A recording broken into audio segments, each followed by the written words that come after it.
আসসালামু আলাইকুম বন্ধুরা, চলে আসলাম আপনাদের মাঝে খুব সুন্দর একটি রান্না নিয়ে। এখন আমি মুরগির রোস্ট ফ্রাই করছি, যেখানে আরেকটাতে দেখতে পাইতেছেন ঢাকা আছে, ঢাকার এখানে আছে আলু আছে। আলু দেওয়ার আগে আমি মরিচ, পেঁয়াজ, রসুন, আদা, দারচিনি, এলাচ, লবঙ্গ দেন সব কিছু দিয়ে আগে কষাইছি। তারপরে আলু দিয়ে এখন আলুটা একটু নরম করার চেষ্টা করছি। আলুটা সিদ্ধ হলে তারপর মাংসটা দিব। এখন মুরগিটা একটু উল্টাই দিই, দেখুন ফ্রাইটা কেমন হইতেছে। এক পাশ কড়া ভাজি দেওয়া হইতেছে, খুব সুন্দর। আসলে পুরুষের রান্না আর মহিলাদের রান্নাটার ধরনই অন্যরকম। আমি তেলটা একটু কম দিছি, দেখেন তেল কম দিয়ে সবসময় ভাজি করার চেষ্টা করবেন, তাহলে আপনার জন্য ভালো। এবং আপনার তেল বেশি খেলে যে সমস্যাটা হয়, শারীরিক প্রবলেম হয়, শরীরের প্রবলেম, দেখুন আমি এটা ফ্রাই করা শেষ, তারপর এটা আর একটু কড়া করা লাগবে, লাস্ট ফিনিশিংয়ে দিয়ে দেব, সমস্যা নাই। তো দেখতে পাইতেছেন রান্না, এইটা একটু নাড়া দিই।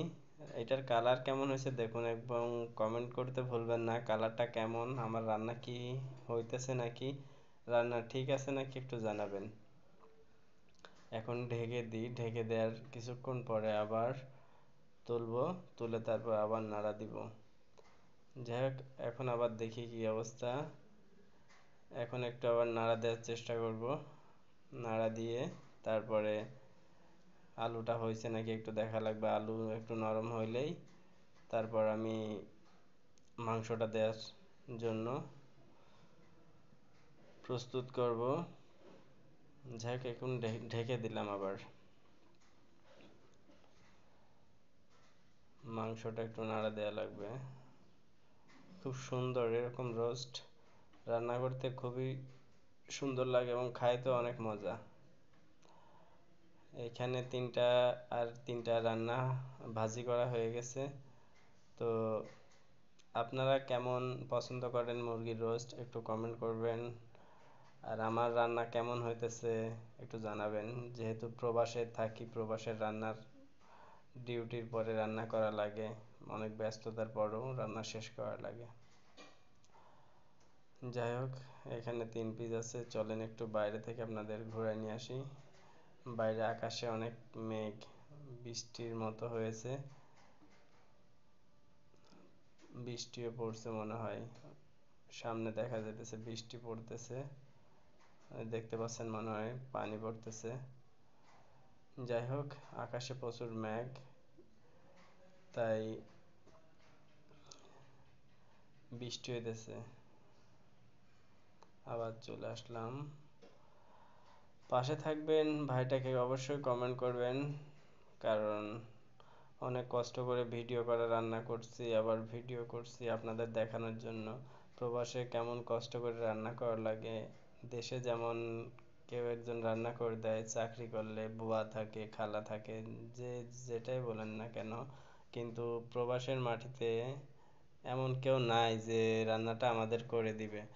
আর রান্না নিজেদেরই করা লাগে, ডিউটি করে এসে গোসল করার আগে অনেকে রান্না করে, অনেকে গোসল করার পরে করে, কারণ হাত মুখ ধুয়ে অনেকে রান্না শুরু করে। যাই হোক, এখন মাংস 6টা দিয়ে আবার একটু গরম করতেছি, নাড়াচাড়া দিতেছি, যেন কোনো রকম না থাকে, কম ভাজা না থাকে। যাই হোক, আর একটু কড়া করে ভাজি, যত কড়া করে ভাজবেন ততটাই ফ্লেভারটা একটু বেশি হবে, আবার বেশি কড়া করে ভাজলে কিন্তু ভালো লাগবে না, মিডিয়াম। তো যাই হোক, আর একটু নাড়া দিই, নাড়া দিয়ে এভাবেই রান্নাটা চলতে থাক, নিভিয়ে দেয়া লাগবে আগুনটা, আর একটু হোক। বাইরে আবার নিয়ে আসলাম, বৃষ্টি হইতেছে প্রচুর, বাইরের দৃশ্যটা আপনাদের কেমন লাগতেছে অবশ্যই কমেন্ট করে জানাবেন। আমি নামতে পারছি না ওইদিকে, বৃষ্টি পড়তেছে, গুড়ি গুড়ি বৃষ্টি।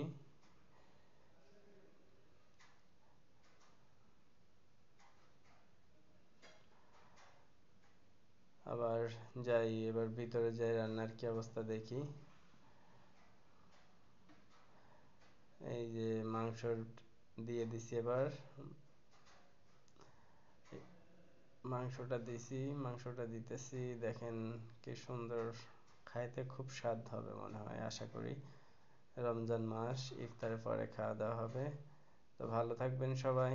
কেমন হয়েছে কমেন্ট করে অবশ্যই জানাবেন, কমেন্ট করতে ভুলবেন না, ভাইটির পাশে থাকবেন।